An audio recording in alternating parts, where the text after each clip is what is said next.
All right, welcome to another episode. Today in this video, we're going to be talking about, better yet, we're going to be playing a game called What If. What If is the game we use to get a 360 vision on our life, because until today, I realized that two things can be true at the same time. Let me give you an example so I can clue you in on what this game about called What If. Back in the days, people said statements like, save for a rainy day, a penny saved, penny earned, those type of statements. People shop not necessarily for what was cheapest, but for what was more shelf stable, right? And you live in our times now, and people tend to shop with a different mentality. People tend to be more optimistic, more ambitious, because they see a brighter future ahead in many cases, but when you're living in 2025, these times that we're living in now, you got to be a little more cautious. You got to be able to recognize your blind spots. So to recognize the blind spots, we play this game called What If. What if the worst case scenario? What if the best case scenario, right? What if, so when you play this game with your mind, you ignite the critical thinking part of your brain to let you know that just as you may think, okay, the glass may be half empty or the glass may be half full, you can think both ways, and even though one way is considered to be more negative and more fearful and all of this, sometimes you need a healthy dose of fear to keep you from risking something that's unnecessary. All right, so let's play this game. So the game is about getting a 360 view of understanding. Not just being able to see ahead, but being able to look behind you and see the history of events that are happening behind you and really start to ask your questions as to how it pertains to your life right now. Okay, so there's two videos that we're going to watch in this episode. And when we watch these videos, we're going to think about the what if. The what if. Now, let me give you some scenarios before we get into the video. It's about like, what if you lost your job? What if you lost your nest egg that you put in your 401k? Or what if you lost the pension? What if you lost a relationship? What if the family life all fell apart? What if you try to step out there and achieve something and you fall flat on your face? What if? What would you do? Because the thing is, you got to know what you're going to do before the event happens, right? You got to know what you're going to do. So in order to get that triggered in our mind, let's play What If. So in this first video, this is a video talking about 400 people plus who got fired from this Amazon job. Hey, let's check this out.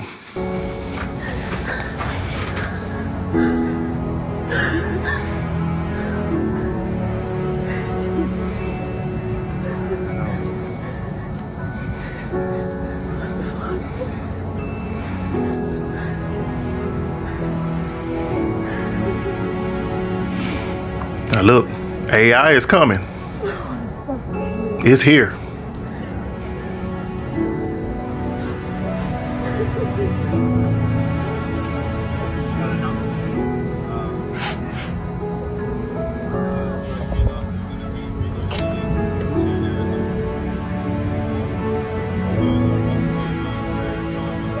All right. So now looking at that, seeing that scenario, and you may be a person from Amazon who got fired because of AI automation, because all of that stuff is here, let's ask two questions about what if. Okay. The first question I want to ask, did you see the signs of this happening? Right? Did you see the signs of Amazon making a move like this? Whether it's Amazon, whether it's Microsoft, whether it's, any of the big box companies, or those type of techie jobs, did you see the signs before the layoff, the firings happened? Did you see the signs? Did you see it? Because when you play what if for me, being a truck driver, seeing that they are already creating autonomous driving semi trucks, what if that affected my job next week? What would I do? So the first question, did you see the signs of this happening? Did you see the signs? And if you see the signs of it happening, what are your steps to combat the fact of that reality actually affecting you? Okay? What are you doing right now? Are you just in the break room around the cooler, just talking about it, just gossiping about it? Oh, the company is wrong, man. They don't care nothing about us. It's the greed. It's the corporations. That's the same soup warmed over. But after you finish all of that emotionalism, you still got to do something about it. So if you see the signs, what are the steps that you're doing? Because they're coming. And you cannot wait till danger is on your front step before you do something about it. Think about it. The second question is, how would you bounce back from this? They predict that artificial intelligence is going to disrupt a lot of people's job. How are we going to bounce back from that now? Now, remember, two things can be true at the same time. Most people, when I ask these questions, you're going to go totally positive, which you are right. Some people going to go totally negative, glass half empty, and you are right also. It's a 360 view. What if artificial intelligence came in and booted me out of a job? How would I bounce back? I want you to think about that. Answer that. Listen, if you got answers right now, hey, put it in the comments. Put it in the comments. We're playing this game to get critical thinking triggered, so we don't wait till something happen. We're already prepared if it happened. All right. Now let's do another scenario that's not on the job sector, because we're going to be playing this game in many other videos. And listen, if you like this right now, hey, subscribe, man, because I want to get you to think better than the rest. I want you to help deal with the middle class issues, and us together, we work together to find solutions. All right. So the second scenario is this. What if there was a government program, if you was dealing in government contracting, or let's say on a lower level, if you was getting food stamps? What if they cut off your food stamps? Let's see how people have reacted to their food stamps being cut off. Check this out. Food stamps are next to be gone. People are going for their appointments and being told to reapply. People are getting letters in the mail said you're cut off. And they telling these people that you hadn't been working in so long, so you're cut off. Now you have to reapply. What I don't get is a lot of the people that get food stamps can't work. So how do they expect these people to work and get the food stamps? And even if they do work, everybody I heard from gets maybe $15 a month of food stamps. So it really doesn't pay to collect it if you're working. And they make the eligibility so hard that you can only make this X amount of money to be able to receive the food stamps.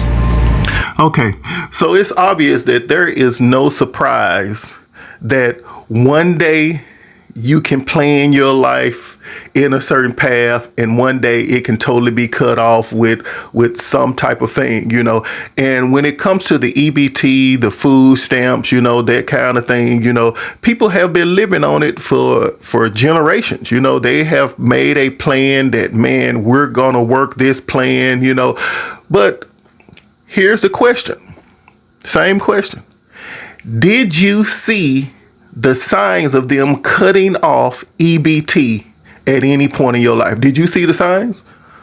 Did you see the signs? Or were you just going to ride it out and hope for the best? What was it? Did you see the signs? Right? Because most people don't play the what if game. We look at things as if to say, I'll deal with it when it happens. Oh, that is the worst type of mentality for middle class people. Middle class people, you need to see what's in front, but you also need to see what's behind you. How do you see what's behind you? Listen to those people that you have considered to be negative, short-sighted, narrow thinking, those type of people, those frugal people who are still using coupons, those frugal people who rather than go out to games and stuff, they're working overtime on jobs and stuff. You're like, man, you're always working. Why you never, we put those people down, but we don't understand that those people are responding to life the way that they're responding because they see something maybe that you don't see. So those of you who got the benefits in that program of food stamps, EBT, SNAP program, did you see it coming? Did you see it coming? Because when I look on TikTok, it seems like it caught you guys off guard, which surprises us, especially a person like me who never been on SNAP program. I've raised 2 kids from infancy to adulthood and never went on SNAP. And most of my life, I probably made 40,000 or less. I make a lot more now, but that's beside the point.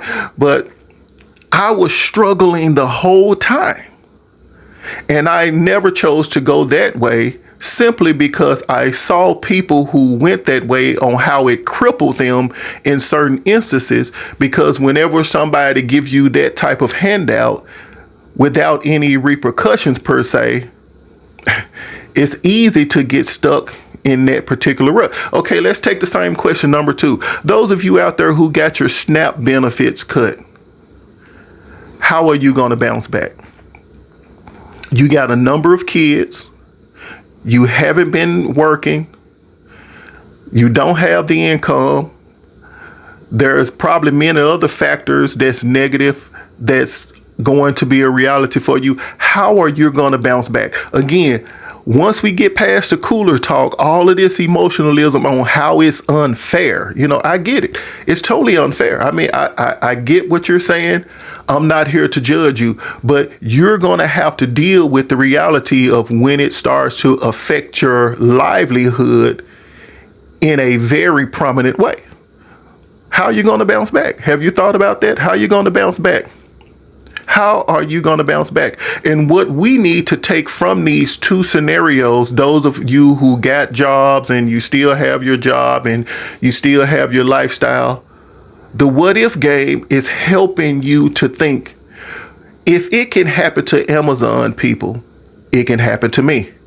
If somebody can cut off a program that affects my life, if it happened to the SNAP program, it can happen to me, So we don't want to wait to people who may be greedy, maybe self-absorbed, whatever negative thing you can call, We don't want to wait till those people inflict whatever thing they're going to inflict. We want to already see the pandemic coming.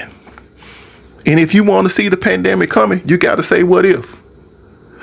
We have got to start living our life as if the glass is half full, even though it may not be. You may be making an excess of $200,000 a year plus. I mean, you can be killing it.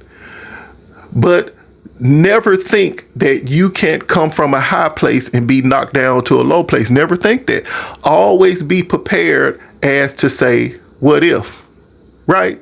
So this is just the first episode. How many of you like that? Tell me in the comments, man. If you vibing with this, man, we're going to play this game doing many different subjects because I got to keep shooting videos like that to get middle class people to think, don't wait till the war is at your front door. It's better for you to run out and meet the giant versus the giant kicking down your house. You want to make sure you're thinking about how people in inland countries think People in inland countries know that they're in tornado alley. So they prepare for the tornado.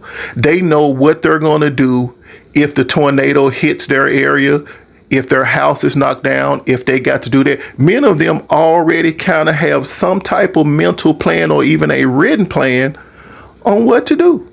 So I just want to start teaching in this direction so you can be thinking what to do before the thing happens to you and you're sitting around wondering why it's happening to me, and you get on TikTok and that's all you got is cooler talk. You just got emotional talk that's not adding any money in your pocket, that's not really pushing you forward, So anyway, I'm gonna back up because I don't want you to feel judged. So this game, what if, man? Tell me what you think about it. Next episode.